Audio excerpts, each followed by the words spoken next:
Começa agora o programa Transição, a visão espírita para um novo tempo.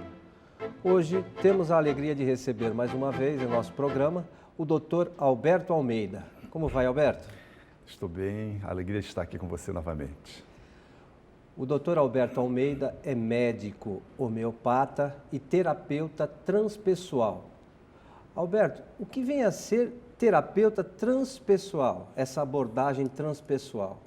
É uma abordagem holística que considera o homem na sua integralidade, como um ser biológico, emocional, que estabelece relações sociais, que tem uma dimensão mental, que tem uma perspectiva cultural e que agrega a essas outras dimensões a perspectiva espiritual. Então é um ser holístico, um ser cósmico.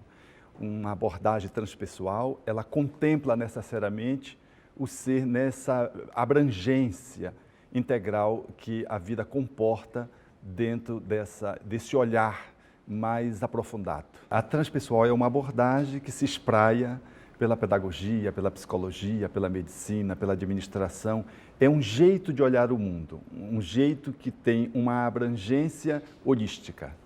Muito bem. Alberto, mas vamos ao nosso tema, né? Hoje nós vamos falar sobre a mediunidade à luz do Espiritismo. Então, você poderia dizer para todos nós, o que vem a ser mediunidade, Alberto? Mediunidade é uma aptidão que o ser humano tem, resultado de uma constituição orgânica, que tem, portanto, uma característica genética e que faz parte da nossa estrutura de ser como uma percepção que está além dos 5 sentidos. Na fala do grande metapsiquista Charles Richer, é o 6º sentido. É uma dimensão do ser humano que está em nível da paranormalidade. Nós temos a normalidade, temos a anormalidade, que são as patologias, e temos a paranormalidade, que está ao lado do comum, ao lado do habitual. A mediunidade é uma aptidão que o espírito, reencarnando-se por muitas vezes, vai acumulando experiências e vai desenvolvendo ao longo do tempo este 6º sentido. Um dia, quando galgarmos o processo evolutivo mais avantajado, nós deteremos a mediunidade como uma faculdade comum, tal como é a visão, a audição, a memória, a inteligência. E dentro dessa visão, todas as pessoas podem ser médiuns, Alberto? Allan Kardec diria no livro O Livro dos Médiuns, que todo aquele que sente num grau qualquer a influência dos espíritos é por esse fato médio. E dizia ele que é muito raro encontrar um ser humano que não tenha dela rudimentos e de que a mediunidade, por assim dizer, no seu sentido genérico, ela pertence a todos os seres humanos. No lato sensu, todos nós somos médiuns. Mas o codificador haveria de fazer um encaixe, um desenho diferente dessa conceituação, quando ele diz que, usualmente, nós chamamos de médium aqueles em quem essa faculdade se mostra ostensiva, bem caracterizada, com efeitos patentes, decorrendo de uma organização mais ou menos sensitiva, ou seja, dependendo da forma com que o organismo se coloca. Então, a mediunidade no lato sensu, todos somos médiuns, mas no estrito sensu, algumas pessoas detêm essa aptidão mais pronunciada e que se manifesta dentro de uma regularidade, dentro de uma repetição que está relacionada à estrutura biológica, neuropsíquica que a pessoa detém, herdada dos seus pais. A essas pessoas especificamente é que nós tratamos usualmente como os médiuns. A mediunidade, ela antecede o espiritismo. O espiritismo tem um pouco mais de 1,5 séculos e a mediunidade já está na cultura de todos os povos.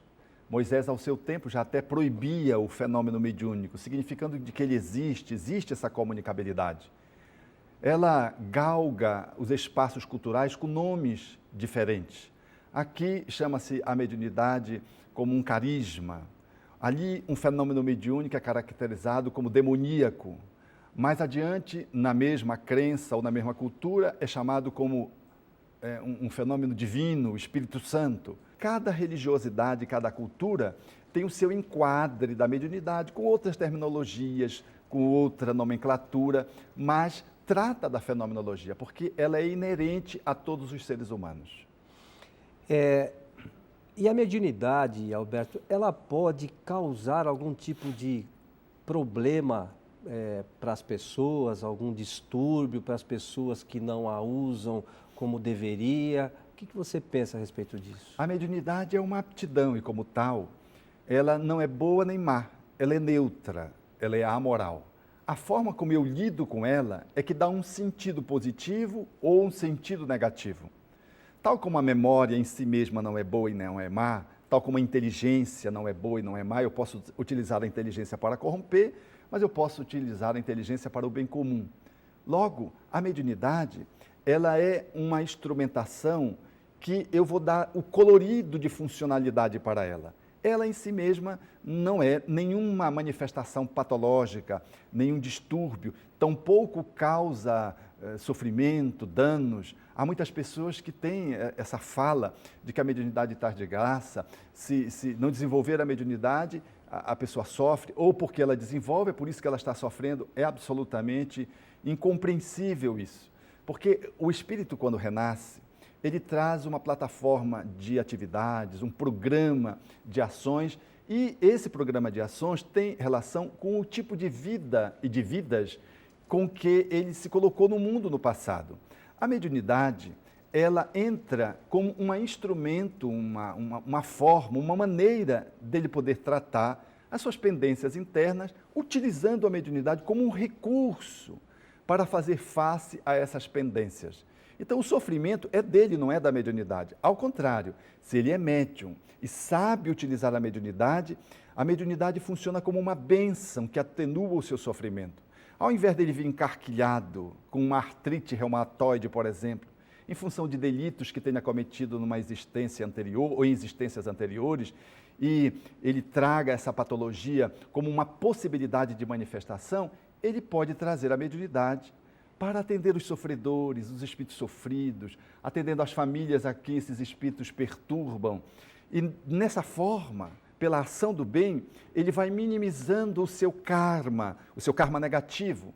E assim, aquela patologia que poderia se manifestar, não se manifesta, em função de que o amor com que ele coloca a serviço do bem, utilizando a mediunidade, faz valer a fala de Simão Pedro na sua epístola. O amor cobre a multidão dos pecados. Ou seja, a capacidade de fazer o bem, ela elimina o sofrimento.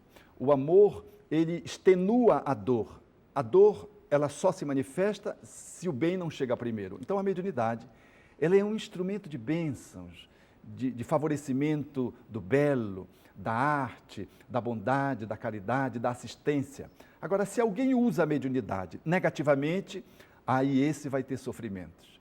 Podemos fazer da mediunidade um instrumento de perseguição dos outros. Podemos usar a mediunidade como uma magia negativa. As pessoas costumam usar, né, a magia negra nesse sentido, que eu não gosto de usar muito esse termo, porque é um termo que traz um preconceito étnico, racial. Mas essa magia negativa, onde eu agencio espíritos através da mediunidade para interesses precários, para o egoísmo, para fazer o mal aos outros, nessa perspectiva, ela será fonte de sofrimento, mas não porque a mediunidade seja em si mesmo ruim, é porque a pessoa está utilizando de uma forma inadequada, como uma faca. Eu posso pegar uma faca e cortar os legumes, mas posso pegar a faca e enfiar em alguém. A faca em si mesma, ela está ali, disponibilizada. A forma como eu vou utilizar a faca é que vai dar um sentido positivo ou negativo. A mediunidade, ela é uma aptidão que Deus colocou no nosso processo evolutivo, que deve estar a serviço do bem, do belo e da caridade. E o que dizer então, Alberto, das pessoas que dizem que a mediunidade é coisa do demônio? É uma incompreensão e uma ignorância. Ao tempo de Jesus já diziam isso. É muito de preconceito. Quando dizia que Jesus estava vinculado ao Beelzebul, aos príncipes dos demônios, e Jesus dizia, mas como é que o príncipe do demônio ele pode agir contra o seu próprio reino? Porque Jesus, na fala dos espíritos, era o médium de Deus. Ele sendo o Senhor dos espíritos, ele não intermediaria a comunicação dos espíritos com os homens. Porque a mediunidade é a arte de fazer uma ponte entre o mundo dos espíritos e o mundo corpóreo. é ser um instrumento meio entre dois planos diferentes de comunicação, os desencarnados e os encarnados. E Jesus, em sendo o Senhor dos Espíritos, ele intermediava o divino diretamente, atuando na terra, sobre os homens, com os homens, e coordenando os espíritos que estavam a seu serviço, fazendo o bem. Essa mediunidade, nesse sentido figurativo de ser o médium de Deus, mas ele era questionado do seu tempo, e ele afirmava de forma categórica que o demônio não poderia conspirar, Satanás não poderia depor contra o seu próprio reino fazendo bem. A árvore se conhece pelos frutos. Dizer que, por exemplo, que Chico Xavier era objeto do demônio porque servia à comunicação dos espíritos, é um verdadeiro atentado ao bom senso. Um homem generoso, pródigo, extremamente caridoso, que escreveu mais de 400 livros e que ficaram revertidos os direitos autorais para as obras de assistência social, em grande número, outra para divulgar o espiritismo. Esse homem que não se beneficiava de um centavo das suas obras, salvando vidas, estimulando as pessoas a preservarem a sua família, estimulando o reatamento do ser humano com os valores essenciais da existência. Esse homem notável, considerado o mineiro do século, não era possível que ele estivesse dominado pelos demônios. Essa expressão de que a mediunidade está relacionada ao demônio, ela é imprópria. Aliás, a própria palavra demônio se consagrou como sendo relacionada aos espíritos infelizes e os anjos aos espíritos bons. Mas, em verdade, demônio e anjo caracterizam o espírito. Sócrates conversava com seu daimon, com seu demônio, que era o seu instrutor espiritual, fazendo-lhe perceber as belezas da concepção filosófica da existência e proclamando a filosofia do bem. Então, demônio e anjos, pegando essa figuração, são manifestações de espíritos que estão alinhados com as leis de amor ou espíritos que estão desalinhados. Aqueles que estão alinhados, eles nos ajudam. Os que estão desalinhados devem ser recebidos para serem ajudados, esclarecidos, beneficiados. O problema é quando um médium fica a serviço desses espíritos para atender os seus interesses mesquinhos. Aí ele fica conectado com o mal, sendo um agenciador do mal, porque é cúmplice da maldade. Nessa perspectiva, a mediunidade se transforma num tormento, não porque ela em si mesma seja ruim, mas porque quem a manipula não tem ética. Então, Alberto, depois dos comerciais, eu vou pedir para você falar sobre mediunidade como profissão, tá? Mas a gente vai rapidamente para o intervalo e já retorna.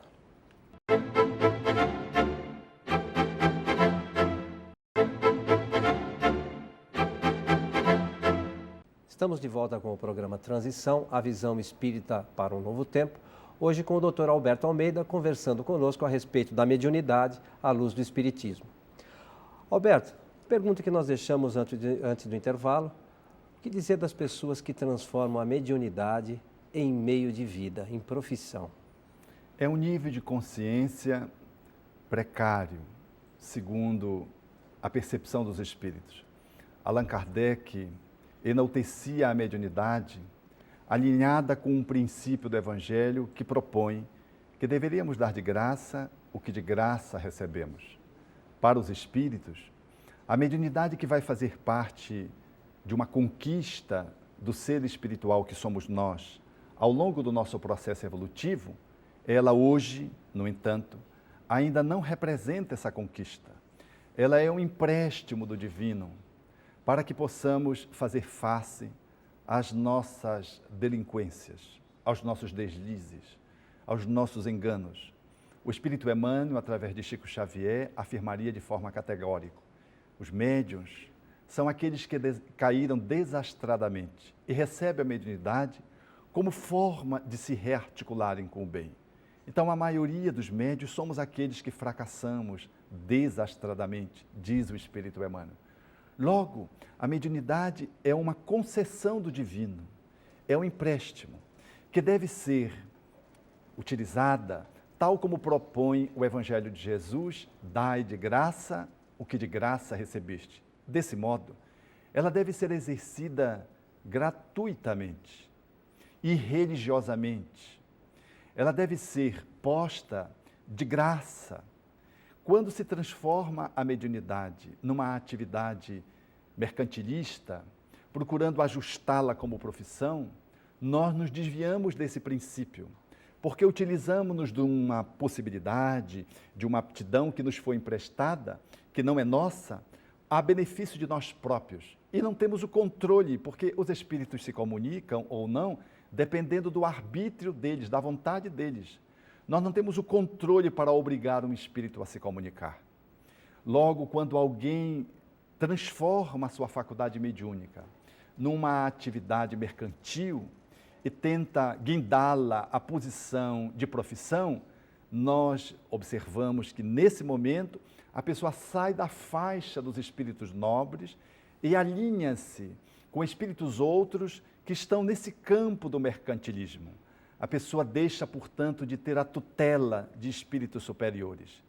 Ela sai daquele guarda-chuva dos espíritos nobres, dessa proteção, e se expõe, ficando à mercê de espíritos que vão utilizar a sua faculdade mediúnica, criando laços psíquicos que caracterizam aquilo que chamamos em espiritismo de obsessão, que traduz, numa certa medida, uma patologia de nível psiquiátrico, que é a interferência espiritual pertinaz, insistente no psiquismo de alguém, alterando-lhe as faculdades psíquicas, interferindo nas suas emoções, repercutindo no seu corpo físico.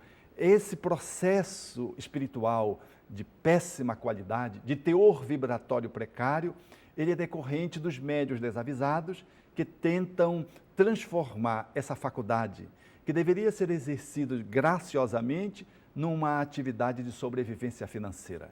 Os espíritos chegam a ser categóricos ao afirmar que o médium deveria conceder à mediunidade apenas o tempo que ele dispusesse, não, portanto, substituindo a mediunidade, colocando no lugar da profissão.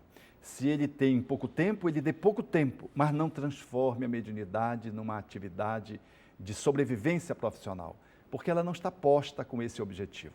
Todo médium que entra por esse caminho, ele entra numa derrocada moral. E, invariavelmente, ele vai terminar num desequilíbrio psiquiátrico com lesões orgânicas.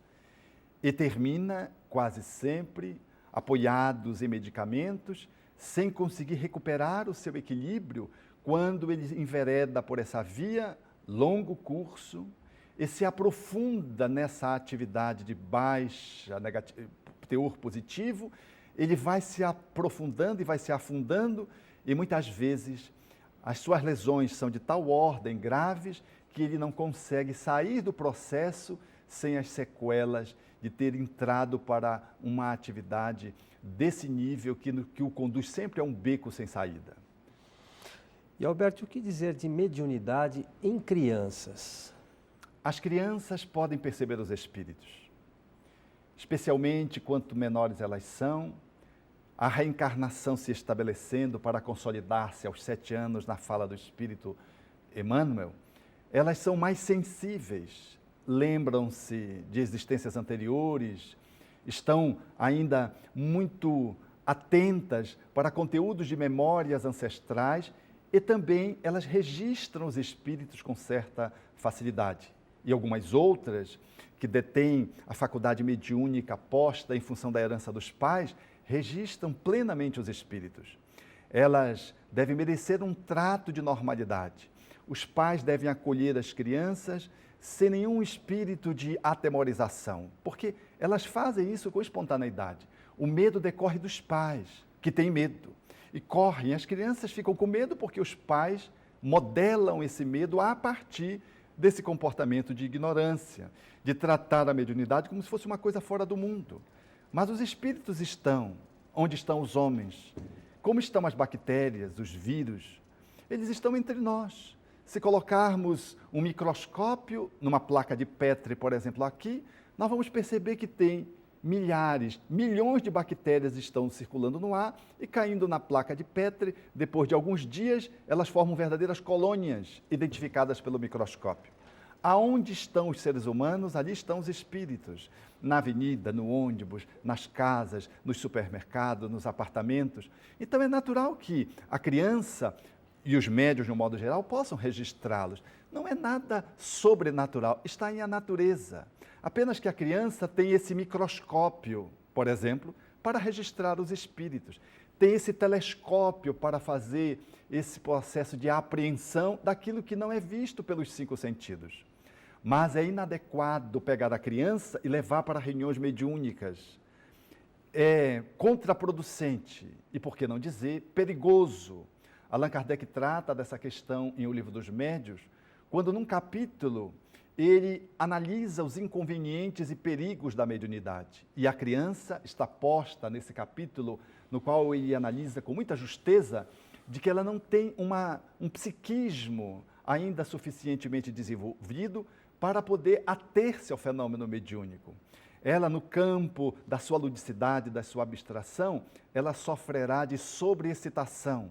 Ela não tem maturidade para lidar com os espíritos. Então, ela não deve comparecer a reuniões mediúnicas, não deve se lhe desenvolver. Os pais, tanto quanto o centro espírita, devem tratar a mediunidade da criança apenas falando das suas consequências morais, dos seus objetivos éticos, e com extrema espontaneidade acolhe as crianças sem estimulá-las a essa comunicação, que correria o risco dela transformar em brinquedo. E o que dizer da mediunidade nos animais, Alberto? Os animais podem registrar os espíritos. Ainda questão de um mês, eu vivi essa experiência em casa. Eu tenho um gato angorá e o bichinho percebe os espíritos. E a minha esposa, que é médio, ostensiva, via um espírito num determinado compartimento da casa, para o qual o gato se encaminhou. E quando ele entrou naquele compartimento, ele ficou todo eriçado como quem vê um cachorro, o seu rabo ficou distendido, e ele deu um salto para trás, saiu correndo e foi se esconder num cantinho que ele habitualmente se acolhe quando está com medo. A minha esposa sorriu e disse, é um espírito, ele viu um espírito. Então os animais, eles veem os espíritos, os cães, os cavalos que relincham quando estão caminhando, por exemplo, no caminho, do nada. Os cães que latem às vezes para um lugar que está ali sem nenhuma presença física, material de alguém, eles latem e como se tivesse uma pessoa ali, dão para trás, dão para frente. Não é a sua audição que está captando um ruído que está vindo à distância. Não, eles fazem uma movimentação como se tivesse um objeto definido, mas ninguém enxerga o objeto, ele está vendo. É o registro psíquico dos espíritos pelos animais. Porque para nós espíritas, os animais são princípios espirituais em evolução. Eles são capazes de registrar os espíritos, mas não são médiuns. Não são médiuns, conforme Allan Kardec propôs, porque eles não têm uma organização mental capaz de fazer essa intermediação, essa ponte entre o mundo espiritual e o mundo físico. Ele faz esse registro fragmentário, demonstra que ele está em contato com os espíritos, mas eles não são médiuns no sentido que está posto por Allan Kardec, que é uma condição inerente ao espírito, que é um grau acima do princípio espiritual que habita os animais. Os animais, um dia, pelo processo evolutivo, galgarão a condição do reino hominal em que estamos. E nós, que aqui estamos, temos um aparato psíquico capaz de poder fazer contato com os espíritos e estabelecer uma comunicação de meio, de intermediação. Então, os animais percebem os espíritos, mas não são médiuns. Alberto, para finalizar, eu queria que você comentasse rapidamente sobre a questão dos estudos científicos sobre a mediunidade. Vastos estudos têm sido feitos, muito embora a academia ainda não tenha consagrado a mediunidade, o mundo dos espíritos, de uma forma geral, os cientistas se dividem, mas a mediunidade foi pesquisada por inúmeros homens de ciência que não tinham compromissos com o espiritismo, fundamentando e comprovando a mediunidade pelo método experimental.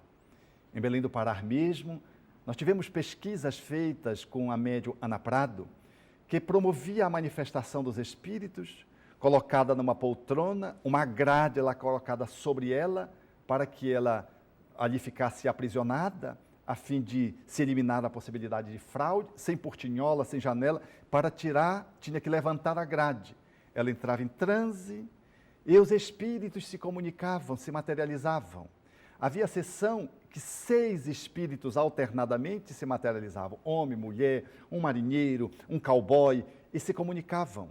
As comunicações eram tão abundantes para que não ficasse dúvida de a hipótese, por exemplo, de alucinação, que os espíritos materializavam e faziam mãos, luvas de parafina. Usava parafina quente, a água fria e modelava uma luva. Depois se desmaterializava e ficava a mão. Hoje nós temos esses registros, que são verdadeiros dados científicos, no Rio de Janeiro, de luvas de há mais de 100 anos, ou 100 anos aproximadamente, ou vai completar 100 anos, porque essas experiências foram feitas na década de 10 para 20. Essas mãos estão no Rio de Janeiro ainda, desafiando o tempo com a manifestação dos espíritos ali documentada através do processo de materialização. Mas as fotografias naquele tempo, que hoje não tem, hoje você tem o Fotolog, você tem o Photoshop, você tem inúmeras tecnologias da iconoclastia que fazem você aumentar, colocar um objeto, tirar um objeto. Na época não tinha isso. E as fotografias feitas dos espíritos, a fotografia transcendente, onde você fotografava no vazio e o espírito se mostrava luminoso. E o mais surpreendente, caro Coelho, era as desmaterializações. A médium entrava em transe, na semi-obscuridade, usava-se a luminosidade para a fotografia e a foto registra ela com a desmaterialização da perna, aparecendo o osso calcâneo, o pé tombado porque o pé se semi-desmaterializou, o braço esquerdo desmaterializado e as falanges da mão esquerda, 2 falanges completamente desmaterializadas. E a roupa tombando emurchecida em relação à outra, em função da desmaterialização.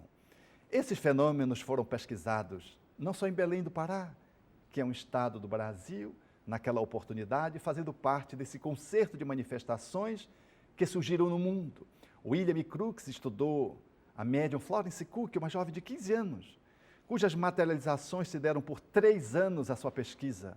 E ele haveria de dizer, 30 anos depois da sua pesquisa, de que aqueles fenômenos tão palpitantes que ele pôde avaliar a pulsação cardíaca, a escuta do espírito, a fotografia da médium e do espírito materializado ao mesmo tempo, na época que não havia possibilidade de truques pela fotografia, ele haveria de dizer 30 anos depois, em 1895, de que aqueles fenômenos não só eram verazes, mas de ele teria que acrescentar às atas que documentavam a sua pesquisa muitos outros fatos. E ele conclui, o espiritismo está cientificamente comprovado.